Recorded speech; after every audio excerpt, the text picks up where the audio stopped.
Hey traders, this is going to be a quick video. I feel like every time I say it's going to be a quick video, I'm still talking 20 minutes later.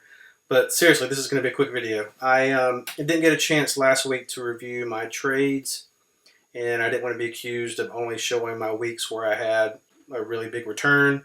So I wanted to review last week's trades as well as just the overall June recap and how much I made for the month of June. So for last week, I only took a few trades. You can see that I did an Apple call credit spread, and if you're in my trade alert email, I mentioned that I took this trade because Apple had their keynote address for their WWDC conference, and in the past, Apple typically sells off after the keynote address because the stock usually runs up beforehand, all the hype for the new iPhone or the new products that are going to be released, and then usually after the announcement, it's kind of lackluster. It's just upgrading the camera, upgrading the processor, and the stock typically will sell off after that. So that's really why I was playing it.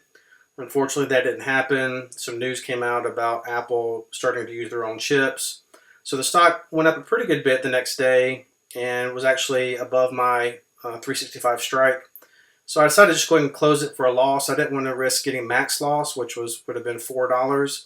So I decided to close it for $1.07 and taking just a 70-cent loss, which for me equated to $350 loss.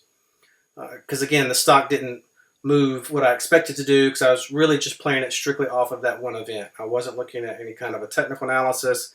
I wasn't looking at probability by the money. It was strictly that kind of news-driven event, and I was wrong. So it just made sense to just go ahead and cut my losses and not risk losing max loss. Then I took a trade in Amazon. Also a call credit spread, and this was more so, Amazon had gone up several days in a row, and I didn't see that it breaching that $2,800 mark because those big round numbers tend to be a level of resistance sometimes where it'll hit it and bounce off. So I thought Amazon wouldn't break that level for that given week. So that's why I picked a strike above the 2,800 level, and it worked out. I was able to make about 338 on that one, and then I had a trade in Chewy, which I got into and held for 3 days. I sold the 49 put, and I was able to make an overall profit of 18 cents. I closed it kind of at a high price at 40 cents, and mainly because I didn't want to risk having to roll Chewy because I was already using a lot of my buying power. So that morning when I saw Chewy was at 40 cents, I decided to go ahead and close it so I could still capture a small profit. I didn't want to risk it dropping more to where I'd have to close it either for a loss or roll it using a high percentage of my buying power. So that's why I decided to take it off at that higher price and still made 180 on that. So overall for that week I made $168 because all my other trades I had to roll.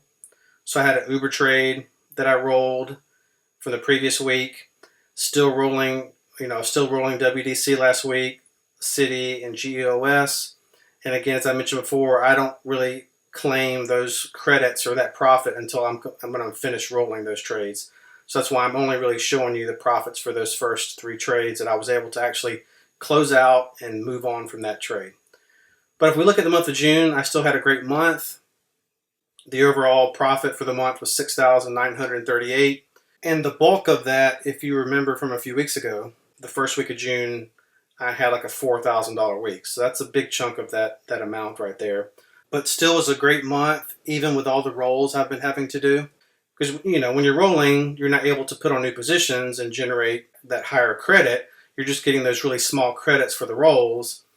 So even, with that, I'm still having a pretty good week. And I haven't even accounted for these rolls yet. So once I'm finally quit rolling these positions, I can start accounting for the profits off of these as well. And so I'll get into a video tomorrow for my trades for this week. So basically it would be the first week of July. And I was able to close out some of these that I've been rolling so I can start realizing those profits for this week. And like I said, I'll make a video probably tomorrow showing you how I did this week. If you have any questions, let me know. If you want to get on the trade alert email, just email me, mark@premiumtrader.com. I'll put it in the description. I hope everyone has a great July 4th holiday weekend, and we will get back to trading next week.